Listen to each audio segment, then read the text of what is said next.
Hey guys, இன்னைக்கு நாம ஜூலியன்டினா சீரீஸ்ல 8வது பாகத்தை பார்க்க போறோம். நான் ஏற்கனவே சொன்ன மாதிரி இந்த கதையை நான் வேலண்டினா சொல்ற மாதிரி தான் சொல்லிட்டு இருக்கேன். இப்ப வாங்க வீடியோக்குள்ள போகலாம்.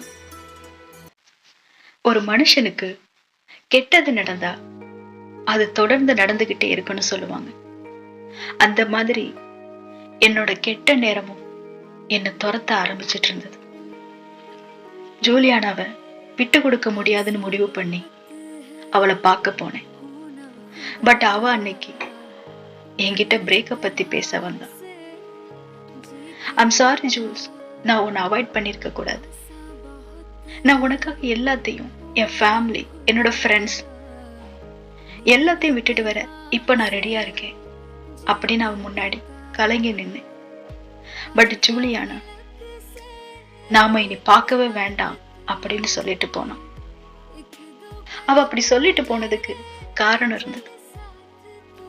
நான் என் ஃபேமிலியை விடுற மாதிரி அவளால அவளோட ஃபேமிலியை விட முடியாது. ஏன்னா அப்பவும் அந்த ரவுடிஸ் அவங்க அப்பாவை தேடிட்டு இருந்தானுங்க. அது பத்தாதுன்னு ஜூலியானா அம்மாவை ஷூட் பண்ண ரவுடிய ஜெயில அவனுங்களே கொண்டு இருக்கானு. இந்த நியூஸை பேப்பர்ல பார்த்ததும் அவங்க அம்மா ரொம்பவே பயப்பட ஆரம்பிச்சிட்டாங்க. சோ இப்ப ஜூலியானுக்கு வேற வழியும் இல்லை. அவ அம்மாவை அவ ப்ரொடெக்ட் பண்ணணும். ஒருவேளை நான் அவ கூட இருக்கிறது தெரிஞ்சு அந்த ரவுடிஸ் என்னையும் டார்கெட் பண்ணிடக்கூடாது அப்படின்னு அவன் நினைச்சான். சோ சிட்டியை விட்டு கிளம்பிடலாம் அப்படின்னு முடிவு பண்ணியிருந்தான். இதெல்லாம் எனக்கு தெரிஞ்சிருந்தாலும் அந்த பிரிவு என்ன பழையபடி ஒரு சோகமானவளா மாத்துச்சு. பைத்தியம் பிடிச்ச மாதிரி பிஹேவ் பண்ண ஆரம்பிச்சு. தூக்கம் இல்லாம பல இரவுகள் தவிச்சிட்டு இருந்தேன். ஒரு ஃபுல் டைம் குடிகாரியா மாறி ரோட சுத்த ஆரம்பிச்சேன். என்னோட அந்த கோபத்தை, அந்த வெறுப்பை சில நேரங்கள்ல மத்தவங்க கிட்டையும் காட்ட ஆரம்பிச்சேன்.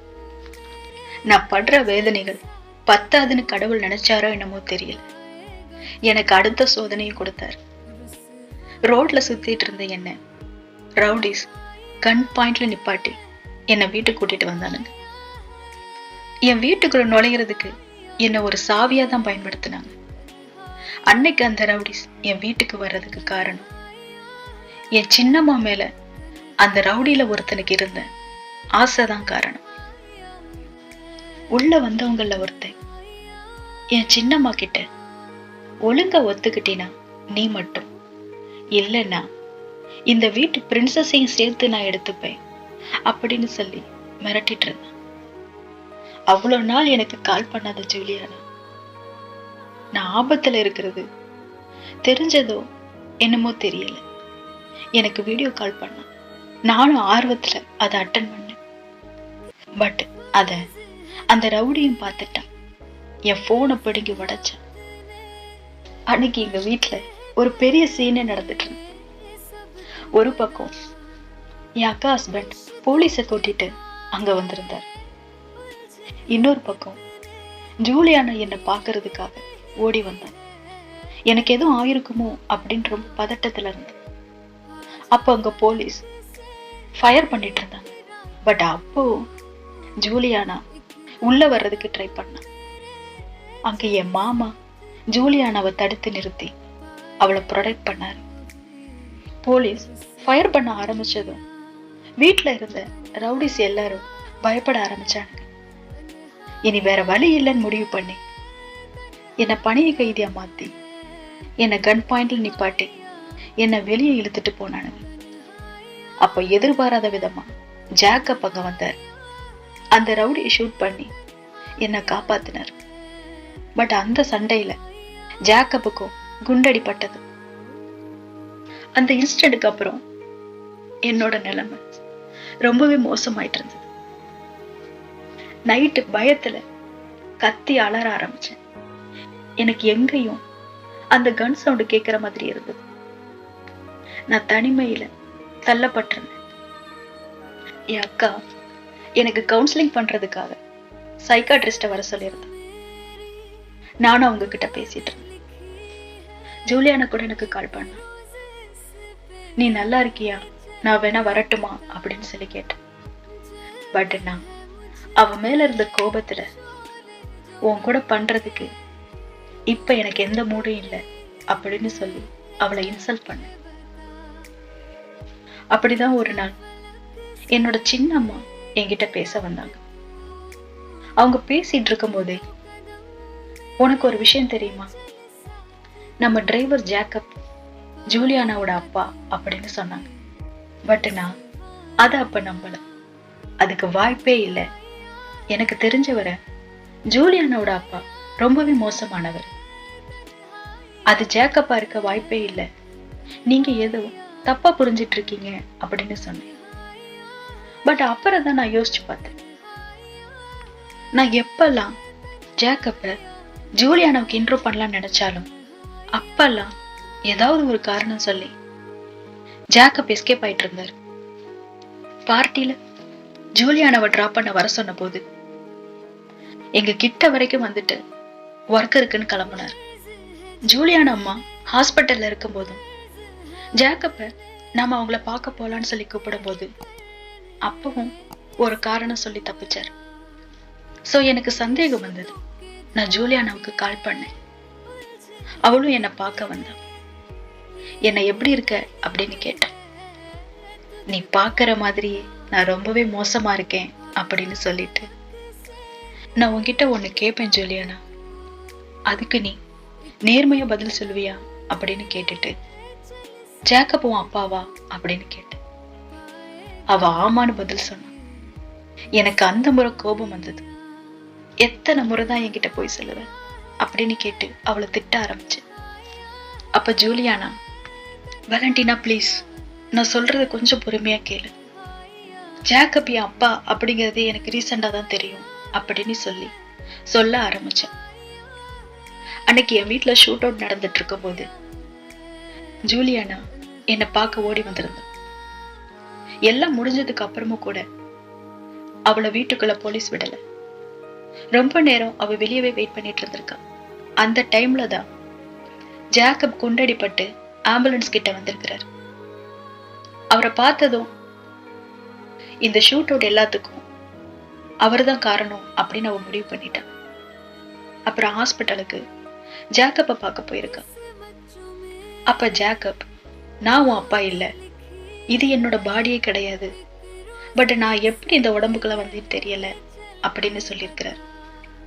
அப்ப ஜூலியானா, நீங்க பண்ண தப்ப மறைக்க புது கதை சொல்லாதீங்க, நான் நிச்சயமா போலீஸ்ல உங்களை பத்தி சொல்லுவேன் அப்படின்னு சொல்லிட்டு போயிருக்கா.